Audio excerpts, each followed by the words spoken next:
kitten wizards and trying to release the curses from the library's restricted section before caught by the librarian?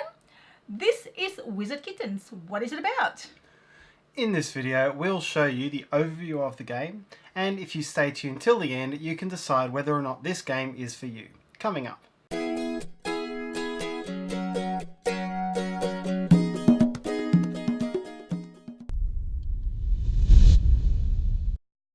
Hi, it's Tarrant. And Stella from Meeple University, bringing you a variety of quality board game videos.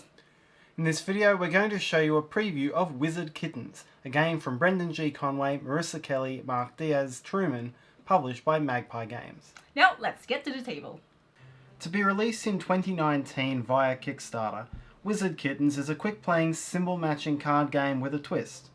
It was designed by Brendan G. Conway, Marissa Kelly, and Mark Diaz-Truman, and published by Magpie Games. The game plays 2 to 4 players competitively. It plays in 15 to 30 minutes and is of light complexity. In this video, we're showing you a prototype copy of the game, and so the art, rules, and components may not be final. In the story of Wizard Kittens, players are mischievous kitten students who have accidentally released 6 curses in the library of their school. As when any group of children is faced with this sort of situation, it can go in one of 2 ways. Either they can fix the problem before any adults find that they've done the wrong thing, in which case whoever helps the group the most earns the group's praise and earns the victory. Or they're busted by the adults, blame is passed around, and whoever looks the least guilty gets the least punishment. And so it plays out in this game. If the players can collectively capture the 6 curses, then the highest score wins. But if they fail to do this before the librarian arrives and catches them, then whoever has surrounded himself or herself with the least magical components wins the game. Capturing a curse in Wizard Kittens requires a player to have the matching ritual components in the matching chapter slot. On each turn, a player draws a new ritual card, placing it into any slot of his or her choice, then casts one of his or her 4 spells, with the only restriction being that a player cannot cast the same spell on consecutive turns. Spells may allow players to draw another card, give a card to an opponent, discard 2 cards, or switch the position of any 2 cards, including within their own tableau or with an opponent. In advanced play, each player also has a spell unique to his or her character. Players gain points in 2 main ways: by capturing curses, which are worth the victory points shown in the top left corner, or by hoarding specific types of ritual cards which match either their extra credit card, which is handed out at the start of the game, or matches a bonus printed at the bottom of some collected curses. But when a player completes a curse, all of the cards in the matching chapter are removed, and this can harm a player's hoarding abilities. Additionally, any cards in excess of the minimum amount required to defeat the curse are worth negative points to the player. As such, the game becomes a carefully balanced exercise in which players use their spells to gain the cards they need to complete curses, steal the cards that other players are trying to collect, or give players excess cards that they don't need in order to cost them points.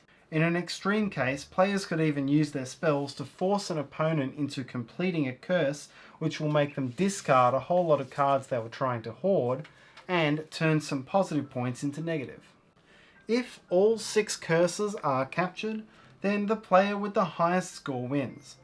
But if the librarian card, which will be located in the bottom 10 cards of the deck, is drawn before this happens, then players count up their scores from curses, and anyone with 10 or more points immediately loses.